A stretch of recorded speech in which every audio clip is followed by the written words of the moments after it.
गुरुर्ब्रह्मा गुरुर्विष्णुर् गुरुर्ब्रह्मा गुरुर्विष्णुर् गुरुर्देवो महेश्वरः गुरुर्देवो महेश्वरः गुरुसाक्षात् परब्रह्म गुरुर्साक्षात् परब्रह्म तस्मै श्री गुरवे नमः तस्मै श्री गुरवे नमः।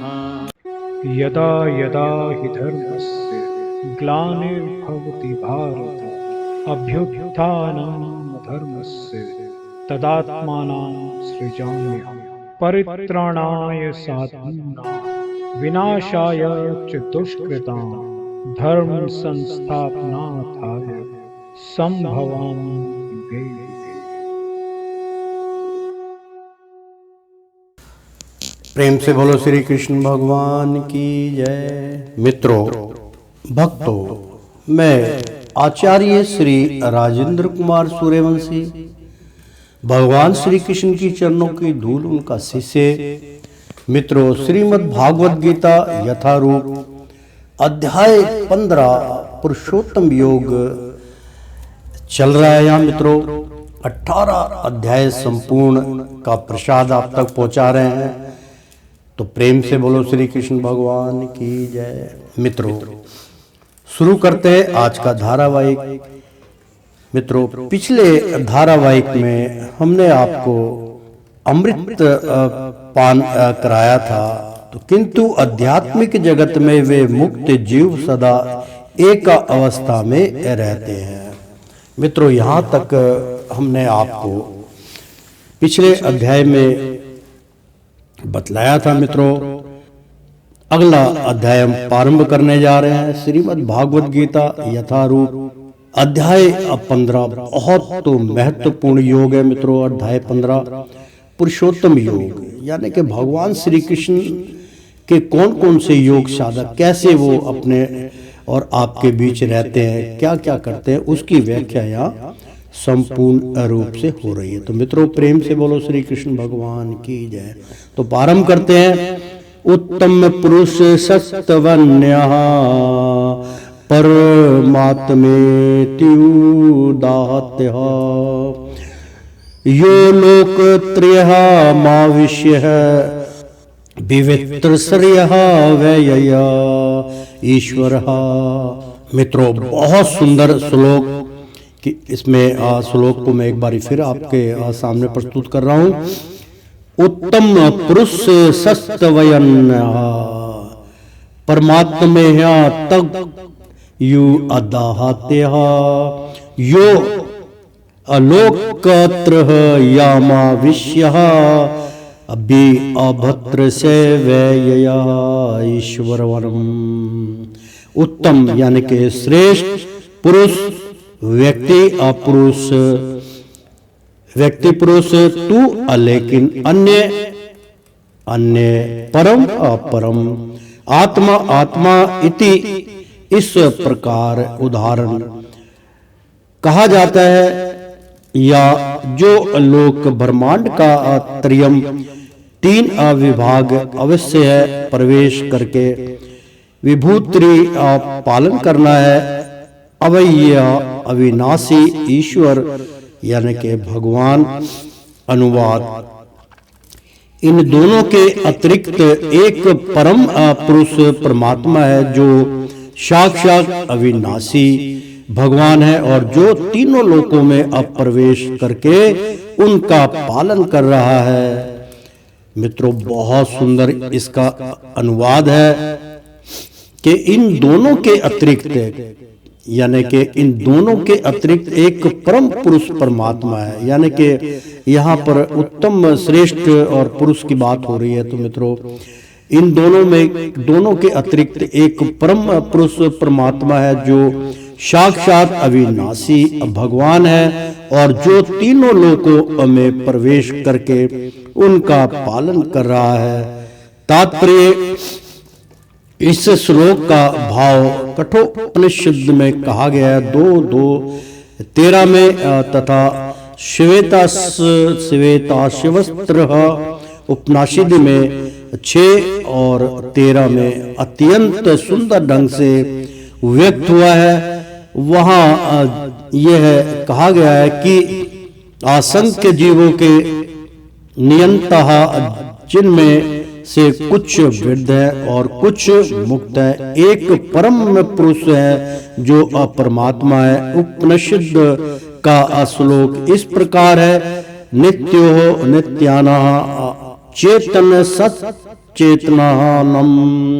सारांश यह है कि वृद्ध तथा मुक्त दोनों प्रकार के जीवों में से एक परम पुरुष भगवान होता है जो उन सब का पालन करता है और उन्हें उनके कर्मों के अनुसार भोग की सुविधा प्रदान करता है। वह भगवान परमात्मा रूप में सबके हृदय में स्थित है।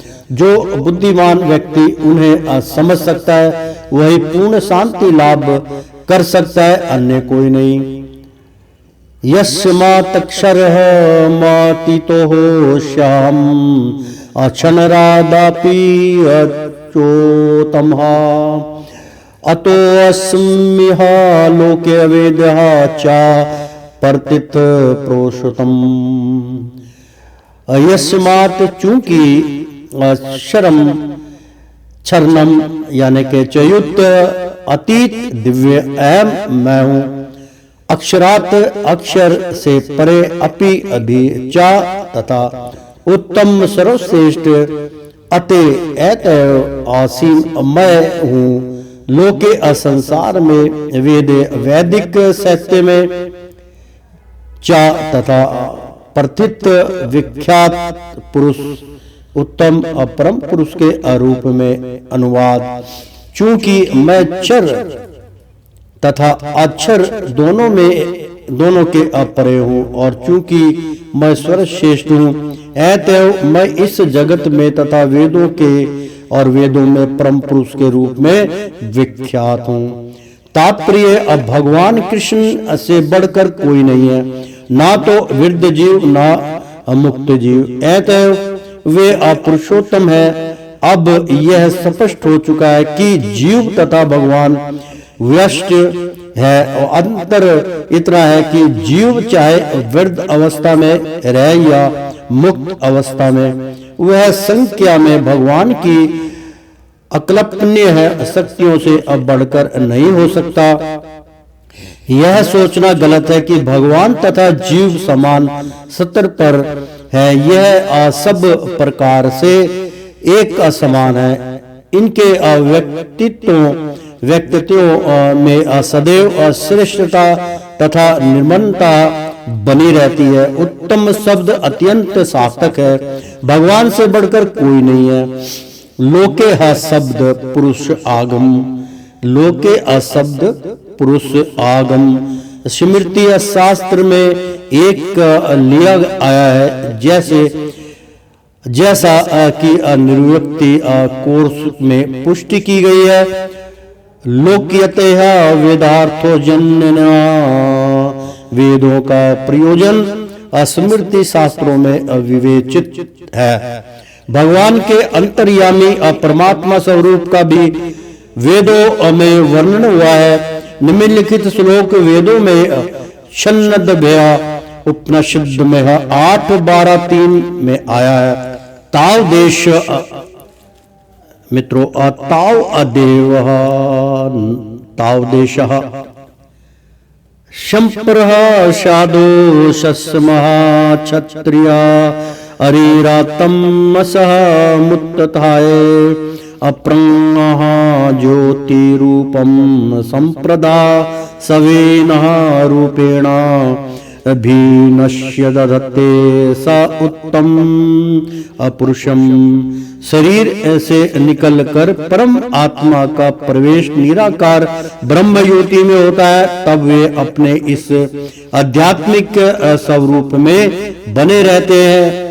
यह परम आत्मा ही परम पुरुष कहलाता है। इसका अर्थ यह हुआ कि परम पुरुष अपना आध्यात्मिक तेज प्रकट करते तथा प्रसारित करते रहते हैं और यहाँ चरम प्रकाश है। उस परम पुरुष का एक स्वरूप है अंतर्यामी परमात्मा भगवान सत्यवती तथा पराशर के पुत्र रूप में अवतार ग्रहण कर वासुदेव के रूप में वैदिक ज्ञान की व्याख्या करते हैं।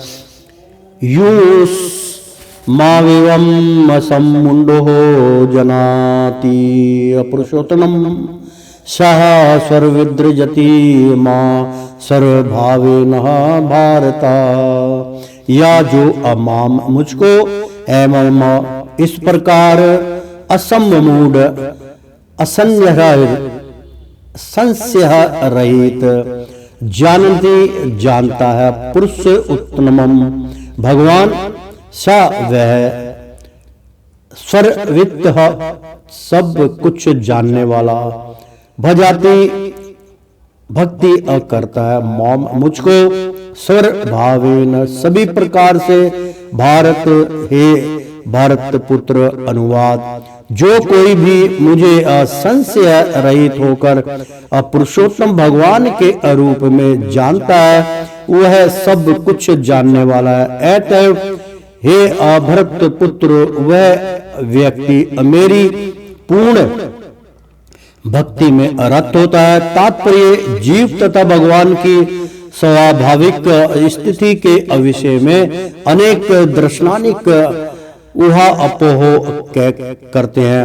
इस श्लोक में भगवान स्पष्ट बताते हैं कि जो भगवान कृष्ण को परम पुरुष के रूप में जानता है वह सारी वस्तुओं का अज्ञाता है। अपूर्ण ज्ञाता परम सत्य के विषय में केवल चिंतन करता जाता है, जबकि पूर्ण अज्ञाता समय का अपव्यय किए बिना सीधे कृष्ण भावना में लग जाता है अर्थात भगवान की भक्ति करने लगता है। संपूर्ण भागवत गीता में पग पग पर इस तथ्य पर बल दिया गया है। फिर भी भागवत गीता के ऐसे अनेक कट्टर भाष्यकार हैं जो परमेश्वर तथा जीव को एक ही मानते हैं। वैदिक ज्ञान सुरति कहलाता है, जिसका अर्थ है स्वर्ण से ग्रहण करके सीखना। वास्तव में वैदिक सूचना कृष्ण तथा उनके प्रतिनिधियों जैसे अधिकारियों से ग्रहण करनी चाहिए। यहाँ कृष्ण ने हर वस्तु का अंतर सुंदर ढंग से बतलाया है। अतएव इस सूत्र से सुनना चाहिए, लेकिन केवल सूकरों की तरह सुनना पर्याप्त नहीं है। मनुष्य को चाहिए कि अधिकारियों से समझे, ऐसा नहीं कि केवल शुद्ध चिंतन ही करता रहे। मनुष्य को विनीत भाव से भागवत गीता से सुनना चाहिए कि सारे जीव सदैव भगवान के अधीन है। जो भी इसे समझ लेता है यही श्री कृष्ण के कथा अनुसार वेदों के अप्रयोजन को समझता है, अन्य कोई नहीं समझता। भजति शब्द अत्यंत सार्थक है। कई स्थानों पर भजति का संबंध भगवान की सेवा के अर्थ में व्यक्त हुआ है। यदि कोई व्यक्ति पूर्ण कृष्ण भावना अमृत में रत है अर्थात भगवान की भक्ति करता है, तो वह समझना चाहिए कि उसने सारा वैदिक ज्ञान समझ लिया है। वैष्णव परंपरा में यह कहा जाता है कि यदि कोई कृष्ण भक्ति में लगा रहता है तो उसे भगवान को जानने के लिए किसी अन्य आध्यात्मिक विधि की आवश्यकता नहीं रहती।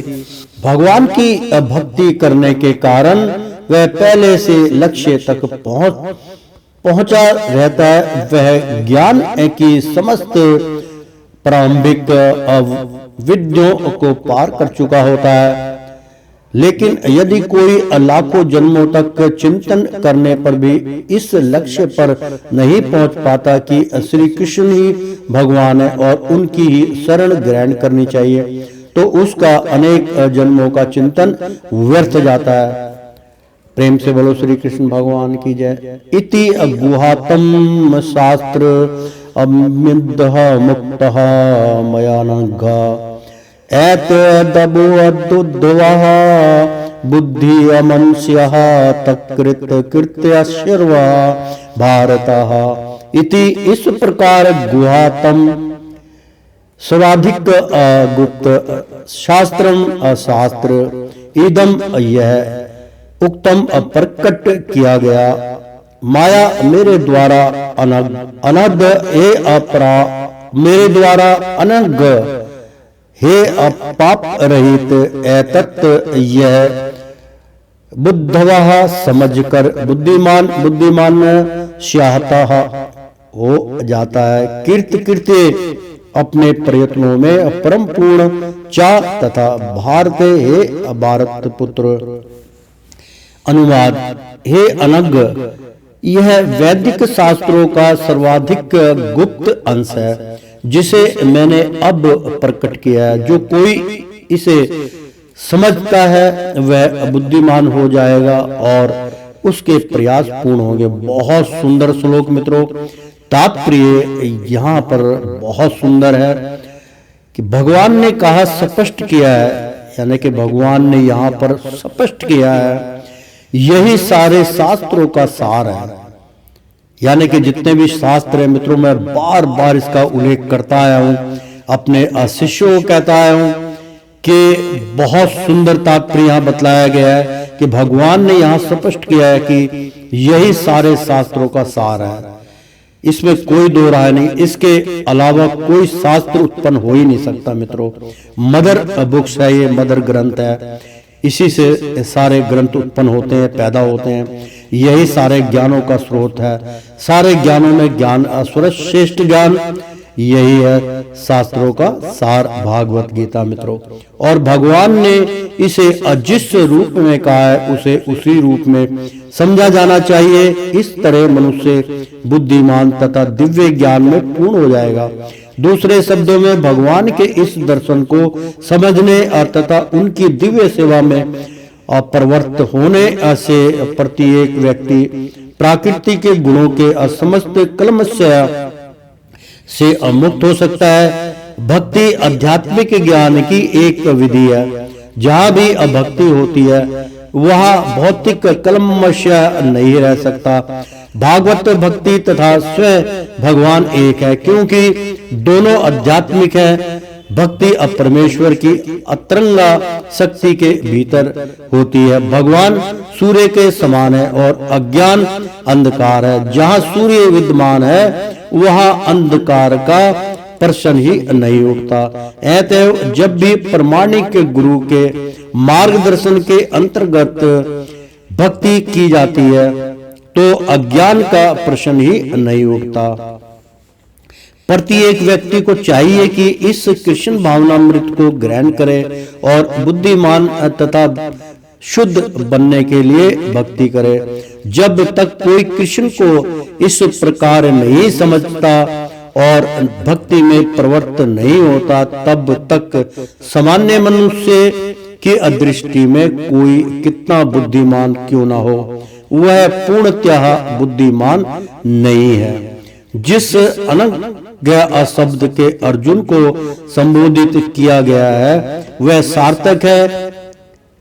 अनद्ध अर्थात हे अनिष्पाप का अर्थ है कि जब तक मनुष्य समस्त पाप कर्मों से मुक्त नहीं हो जाता तब तक कृष्ण को समझ पाना कठिन है। उसे समस्त कलमशः समस्त पाप कर्मों से मुक्त होना होता है, तभी वह समझ सकता है। लेकिन भक्ति इतनी शुद्ध तथा शक्तिमान होती है कि एक बार भक्ति में प्रवृत्त होने पर मनुष्य स्वतः निष्पाप हो जाता है। अशुद्ध भक्तों की संगति से रहकर पूर्ण कृष्ण भावनामृत से भक्ति करते हुए कुछ बातों को बिल्कुल ही दूर कर देना चाहिए। सबसे महत्वपूर्ण बात जिस पर विजय पाना है वह है हृदय की दुर्बलता। पहला पतन प्राकृतिक पर प्रभुत्व जताने की इच्छा के कारण होता है। इस तरह मनुष्य भगवान की अदिव्य प्रेमा भक्ति को त्याग देता है। दूसरी हृदय की दुर्बलता है कि जब कोई आध्यात्मिक प्रभु तत्व जानने की इच्छा करता है तो वह भौतिक पदार्थ के स्वामित्व के प्रति आसक्त हो जाता है। इस संसार की सारी समस्याएं इन्हीं हृदय की दुर्बलताओं के कारण है। इस अध्याय के प्रथम 5 श्लोकों में हृदय की इन्हीं दुर्बलताओं से अपने को मुक्त करने की विधि का वर्णन हुआ है और छठे श्लोक से अंतिम श्लोक तक पुरुषोत्तम योग की विवेचना हुई है। प्रेम से बोलो श्री कृष्ण भगवान की जय। इस प्रकार श्रीमद् भागवत गीता के 15वें अध्याय पुरुषोत्तम योग का भक्ति वेदांत तात्पर्य पूर्ण हुआ। प्रेम से बोलो श्री कृष्ण भगवान की जय। मित्रों, बहुत सुंदर यहाँ पर पुरुषोत्तम योग चला और सर्वश्रेष्ठ हम इसको मान सकते हैं। वैसे तो प्रत्येक अध्याय जो है बहुत महत्वपूर्ण है, लेकिन पुरुषोत्तम योग में भगवान ने स्वयं अपने आप को बतलाया कि मैं कैसे हूँ। अपने आप को उन्होंने भगवान साबित किया कि मैं ही ईश्वर हूँ, मैं ही भगवान हूँ, मैं ही सारी इंद्रियों का ज्ञाता हूँ, सारे इंद्रियों का संचालन करता हूँ। तो मित्रों, भली बात आपने इस पुरुषोत्तम योग में ज्ञान की प्रधानता जान ली होगी। तो इसी प्रकार श्रीमद् भागवत गीता के 15वें अध्याय पुरुषोत्तम योग का भक्ति वेदांत तात्पर्य पूर्ण हुआ। तो प्रेम से बोलो श्री कृष्ण भगवान की जय। बहुत सुंदर मित्रों, अध्याय 16 हम प्रारंभ करने जा रहे हैं। बड़ी असीम कृपा है हरि महाराज की कि आज आप सबको भगवान श्री कृष्ण के द्वारा प्रसाद, जो अनमोल प्रसाद है, यानी कि उसको अनमोल भी कह सकते हैं और जीवन रक्षा भी कह सकते हैं और अनेकों नाम से इसको आप ग्रहण कर सकते हैं, क्योंकि अमृत है ये। तो अमृत की वर्षा बड़े प्रेम से हो रही है। तो अध्याय 16 प्रारंभ करने जा रहे हैं मित्रों। प्रेम से बोलो श्री कृष्ण भगवान की जय। तो मित्रों, अध्याय 16 हम प्रारंभ करने जा रहे हैं। श्रीमद् भागवत गीता यथारूपम अध्याय 16 दैवी तथा आसुरी स्वभाव। मित्रों, ये प्रश्न बार बार गुरुओं से किया जाता है कि दैवी तथा आसुरी स्वभाव, मतलब दोनों के स्वभाव इतने अलग, इतने कटुरता क्यों होते हैं? जब हम भगवान से जुड़ जाते हैं तो आसुरी स्वभाव कैसे उत्पन्न होते हैं, क्यों होते हैं? ये काफी प्रश्न होता है। तो आज ये अध्याय आपके सामने प्रस्तुति है। अध्याय 16 दैवी तथा आसुरी स्वभाव प्रारंभ करते हैं। श्री भगवान उवाच। तो इसका तो भगवान स्वयं उवाच कर रहे हैं, बतला रहे हैं आपको। अम्भ्यः अभ्यः सत्वंश अशुद्रिया ज्ञानम योग व्यास्ततिः दानदमुक्षरः यज्ञश्वरा स्वाध्याया सत्तपः आर्जवम् अहिंसा सत्यमाक्रोध सत्यत्यागः शांतिहरः पैसुरनम शांतिर्ह पै असुन्नम दयाभूत अशवलो लोपन्तमाः माद्रमम् हिरलं चाप्ललं तेज क्षमः धृति शोषम् अद्रोहो नातिमनिताः भवन्त्यः संपन्ना दैवीयाम् भिजा जात्यस्यः भारत। प्रेम से बोलो श्री कृष्ण भगवान की। मतलब बहुत सुंदर श्लोक।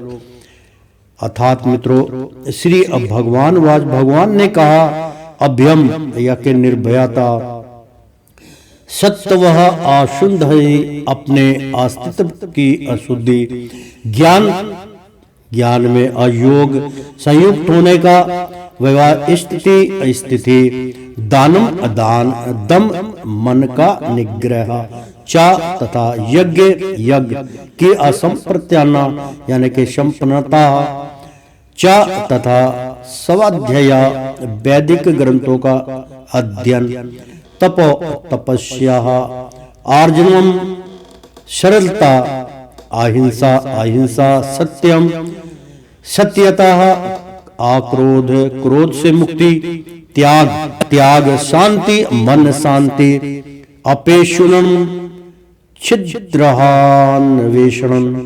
से अवरुचि, दया करुणा, भूतेषु समस्त जीवों के प्रति, आलोलुपत्वम लोभ से मुक्त, मार्दनम भरदता ही सोई। ये आ गया मंत्र, महामंत्र की यहाँ पे भी थोड़ा सा एक शब्द आया, मतलब ही अगर बंदा इसी का स्मरण करे तो बहुत कुछ प्राप्त होता है। तो लज्जा ही का मतलब इसमें लज्जा, अचापलम संकल्प, तेजा तेज बल, क्षमा गृति, धैर्य सोचम, अपवित्रता, आद्रोह इष्टा से मुक्ति, ना नहीं अति अमनिता, मान की आशा, भवंती हे असंपदम गुण, दैवीम दिव्य अस्वभाव, अभि अजात्य से उत्पन्न हुए का, भारत हे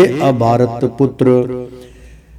अनुवाद, भगवान ने कहा हे अभरत पुत्र, निर्भयता, आत्म शुद्धि, आध्यात्मिक ज्ञान का अनुशीलन, दान, आत्म संयम, यज्ञ प्रणयता, वेदाध्ययन, तपस्या, सरलता, अहिंसा, सत्यता, क्रोध विहीनता, त्याग, शांति, छिंदन वेषणम, मैं आरुचि, असमस्त जीवों पर करुणा, लोभ विभिन्नता, पर्दता, लज्जा, संकल्प, तेज, क्षमा, धैर्य, पवित्रता, ईर्ष्या तथा मान की अभिलाषा से मुक्ति, ये सारे दिव्य गुण हैं जो दैवी अप्राकृतिक से संपन्न देव अतुल्य पुरुषों में पाए जाते हैं। प्रेम से बोलो श्री कृष्ण भगवान की जय। मित्रों, श्रीमद् भागवत गीता यथारूप अध्याय 16 देवी तथा आसुरी स्वभाव, यानी कि इंसानों में दो ही स्वभाव होते हैं। एक देवी स्वभाव का होता है जिसमें ये गुण पाए जाते हैं जिसकी अभी व्याख्या की गई है, और जो असुरी स्वभाव के होते हैं वो क्रोधित, वो पता नहीं क्या क्या होता है। मित्रों, तात्पर्य 15वें अध्याय के प्रारंभ में इस भौतिक जगत रूपी पीपल के वृक्ष की व्याख्या की गई थी। उससे निकलने वाली अतिरिक्त जड़ों की तुलना जो है ऋषियों के अशुभ तथा अशुभ कार्यों से की गई थी। 9वें अध्याय में भी देवों तथा असुरों का वर्णन हुआ है। अब वैदिक अनुष्ठानों के अनुसार सतोगुण में किए गए सारे कार्य मुक्ति पथ में प्रगति करने के लिए शुभ माने जाते हैं, और ऐसे कार्यों को दैवी अप्राकृतिक कहा जाता है। मित्रों, मैं इसका उच्चारण करके बतला दूं आपको। अब वैदिक अनुष्ठान, जो वैदिक हमारे जो वेद हैं, उन पे जो चीज वेदों से एकत्र करके जो ग्रंथ बनाए जाते हैं, तो अब वैदिक अनुष्ठानों के अनुसार सतोगुण में किए गए सारे कार्य मुक्ति पथ में अप्रागति करने के लिए शुभ माने जाते हैं, यानी कि सबसे सर्वश्रेष्ठ और भगवान के कार्य में शुभ माने जाते हैं, वो है सतोगुण। और ऐसे कार्यों को दैवी प्राकृतिक कहा जाता है, यानी कि वो प्राकृतिक के देवी शक्ति द्वारा ही सतोगुण की प्राप्ति होती है, उनको दैवी अप्राकृतिक कहा जाता है अगर आपके अंदर सतोगुण की उत्पत्ति है तो। जो लोग इस देवी प्राकृतिक में स्थित होते हैं जो देवी देवता और परमात्मा में अपने आप को विलीन रहते हैं वे मुक्ति के पथ पर अक्षर होते हैं, यानी कि उनके लिए वो मुक्ति के मार्ग पे ही हैं। वो इधर उधर नहीं भटकेंगे, वो मुक्ति के मार्ग पे चलेंगे। पहले इस मार्ग पे जाने के लिए आपको मोक्ष प्राप्त हो जाएगा, उसके लिए आपको सहजी मुक्ति का मार्ग मिल जाएगा, जो जीवन मृत्यु के आवागमन से आपको मुक्त करेगा। उसी को मित्रों मुक्ति कहते हैं, तो अक्षर होते हैं। इसके विपरीत उन लोगों के लिए जो रजो तथा तमोगुण में रहकर कार्य करते हैं, मुक्ति की कोई संभावना नहीं रहती। यानी कि जो रजोगुण तथा तमोगुण, जो पूरा संसार इसी में विलीन है, इसी के प्रति आसक्त है, तो इसमें स्पष्ट कहा गया कि जो प्राणी अगर वो भगवान से के पास जाना चाहता है, वो इस संसार से भवसागर दुख सुख के इस भवसागर से मुक्त होना चाहता है, मुक्ति प्रदानता उसको चाहिए, मोक्ष चाहिए, तो मित्रों उस प्राणी को वो जितना मर्जी भक्ति करे, जितना मर्जी पूजा पाठ करे, भंडारे लगाए, सब कुछ करे, लेकिन वो मुक्त नहीं हो सकता।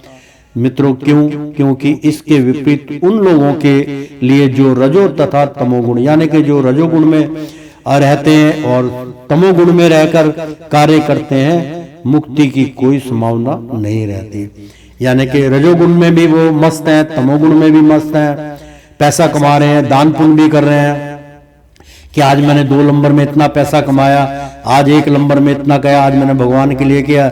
शाम को आके जो है मदरा का, धूम्रपान का और मदरा का और जो है मांसाहारी भोजन का जो है उसको ग्रहण करा, आनंदित हो गए, फिर वो अपना भोग में विलीन हो गए। तो ऐसे गुणकारी लोग जो है वो सोचते कि मैंने भाई जोत बत्ती कर ली है, मैंने जो है पूजा रचना कर ली, अब मैं बैठ के दारू पीऊंगा या इस तरह के मदिरा पान करूंगा। तो वो ऐसे जो लोग होते हैं भजन कीर्तन करते हैं, उनका भजन कीर्तन मिथ्या चला जाता है, उनको केवल रजोगुण तथा तमोगुण की ही प्राप्ति रहती है, में रहकर कार्य करते हैं, मुक्ति की कोई संभावना नहीं रहती। यानी कि वो इस संसार से मुक्त नहीं हो सकता। उन्हें या तो मनुष्य की तरह इसी भौतिक जगत में रहना होता है, या फिर वे पशु योनि में या इससे भी निम्न योनियों में अवतारित होते हैं। इस 16वें अध्याय में भगवान दैवी प्राकृतिक तथा उसके गुणों एवं आसुरी प्राकृतिक तथा उसके गुणों का समान रूप से वर्णन करते हैं। वे इस गुणों के लाभों तथा हानियों का भी वर्णन करते हैं। मित्रों, यहाँ पर भगवान श्री कृष्ण के मुख के द्वारा यहाँ पर जो है दैवी तथा असुरी स्वभाव का कि कैसे वो आपके अंदर काम करती है, उसके बारे में भगवान बतला रहे हैं। नारायण नारायण तो वर्णन करते हैं, दिव्य गुणों या दैवी प्राकृतियों से युक्त उत्पन्न व्यक्ति के प्रसंग में प्रयुक्त अभिजातस्य शब्द बहुत सार गंभीरत है। दैवी अप्रवेश में असंतान उत्पन्न करने को वैदिक शास्त्रों में गर्भाधान संस्कार कहा गया है।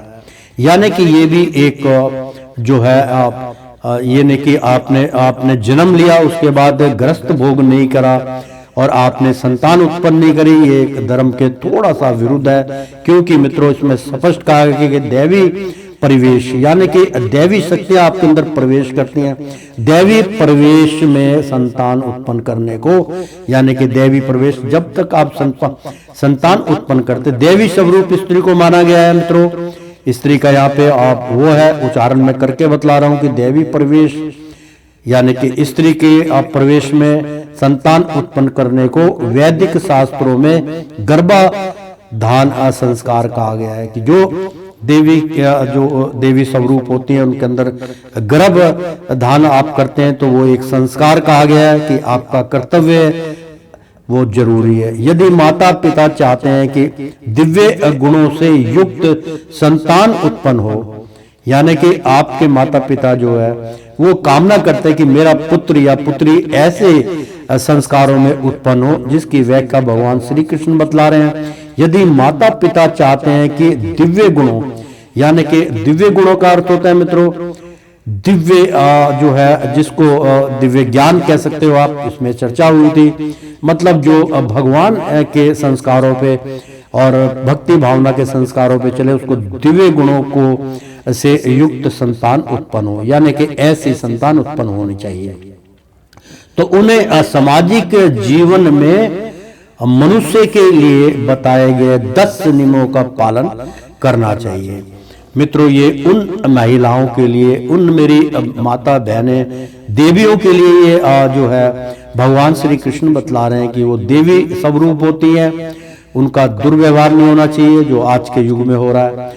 तो जीवन में मनुष्य के लिए बताए गए 10 नियमों का पालन करना चाहिए। तो ऐसी उस 10 विद्या का यहाँ पे ध्यान से सुनिए। भागवत गीता में हम पहले ही पढ़ चुके हैं कि अच्छी संतान उत्पन्न करने के निमित्त मैथुन जीवन साक्षात कृष्ण है, यानी कि निमित्त मैथुन के एक जो है इसके अंदर मतलब जो है आपके समझ से बाहर है, मेरे को इसका उच्चारण मित्रों करना ही पड़ेगा। गुंडी वो घुमा देते हैं प्रभु मेरे, तो मैं इसके लिए क्षमा याचना करूंगा, कोई बात नहीं, मैं इसका उच्चारण करके बतलाता हूं। भागवत गीता में हम पहले ही पढ़ चुके हैं कि अच्छी संतान उत्पन्न करने के निमित्त, यानी कि उनके निमित्त जो धर्म के ग्रंथ हैं, धर्म की व्याख्या है, धर्म की कथा है, भगवान श्री कृष्ण का उच्चारण है। तो अच्छी संतान उत्पन्न करने के लिए निमित्त मैथुन जीवन, यानी कि जो गृहस्थ जीवन है आपका निमित्त, जो मतलब आप गृहस्थ जीवन में रहकर आनंदित हैं, तो इसमें स्पष्ट कहा गया है कि अच्छी संतान उत्पन्न करने के निमित्त मैथुन जीवन साक्षात कृष्ण है। यहाँ पे फंस जाती है ना कुंडी बंदे की कि यार ये क्या हुआ भाई, भगवान श्री कृष्ण कहाँ से आ गए इसमें। मित्रों तात्पर्य ये है, भगवान श्री कृष्ण मेरे गुरुदेव बतला रहे हैं कि आप जब आपके पेट में आप जीव यानी कि या तो स्त्री या पुरुष या कोई भी महापुरुष उत्पन्न होता है, उसको अगर माता पिता उसको संस्कार देना चाहे तो गर्भ ज्ञान के अंदर उस संस्कार उसको दे सकते हैं। तो उस संस्कार से पिछले जन्मों का उसका लेखा जोखा समाप्त भी हो जाता है। मित्रों प्रेम से बोलो श्री कृष्ण भगवान की जय। तो मित्रों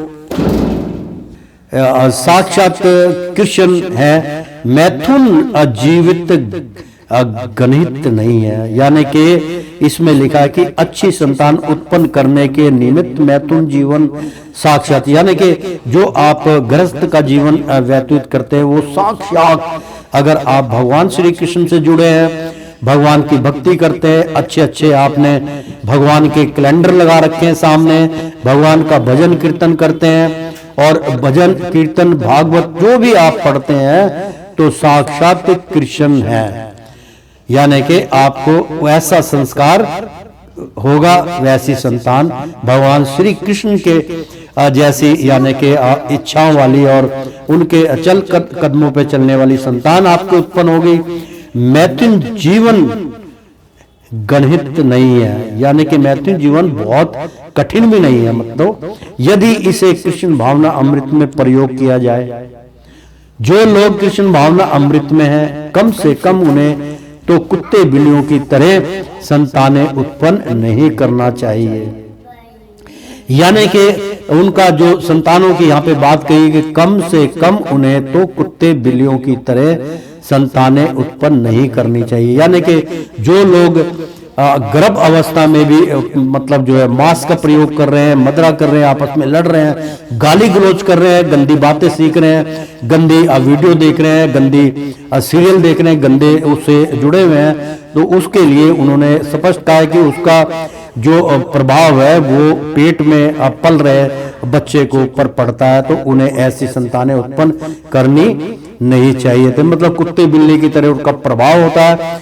कि यार ये तो कुत्ते की तरह लड़ता रहता है, बिल्लियों की तरह हमेशा खाता रहता है, दूसरे का छीन के खा जाता है, ऐसी व्यक्तिगत रूप उसका हो जाता है। तो ऐसा नहीं होना चाहिए, की तरह संतानें उत्पन्न नहीं करना चाहिए। उन्हें ऐसी संतानें उत्पन्न करनी चाहिए जो जन्म लेने के पश्चात कृष्ण भावना भवित हो सके, भगवान श्री कृष्ण का ही भजन कीर्तन करने।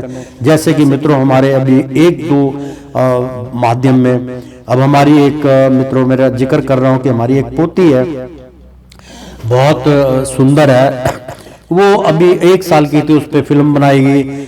1 साल के भीतर ही भीतर उसके अंदर संस्कार आ गए, पूजा पाठ वो में निपुण होगी, करती है, मत्था टेकेगी, सब कुछ करेगी, भजन भी कर लेती है। उसने भजन भी गाए 1-2, तो पिकअप कर लिया 2 साल में, 3 साल में उसका यही रहा। अब वो 3 साल की है लेकिन भजन कीर्तन करती है, भगवान का ध्यान करती है, सफाई साफ करेगी, अब मंदिर को साफ करेगी, सब कुछ उसके अंदर ऐसे प्रभाव कोक के अंदर ही वो उत्पन्न थे मित्रों। उसका संस्कार हो सकता हमारा संस्कार उसमें गया हो क्योंकि हमारी पोती है। तो कृष्ण भावना भवित हो सके, कृष्ण भावना अमृत में लीन माता पिता से उत्पन्न संतानों को इतना लाभ तो मिलना ही चाहिए।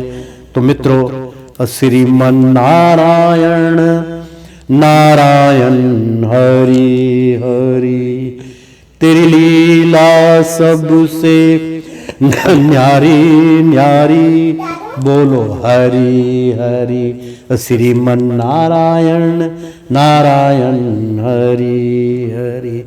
मित्रों भक्तों प्रेम से बोलो श्री कृष्ण भगवान की जय। एक बार बोल दो ना, राधे राधे कृष्णम कृष्णम,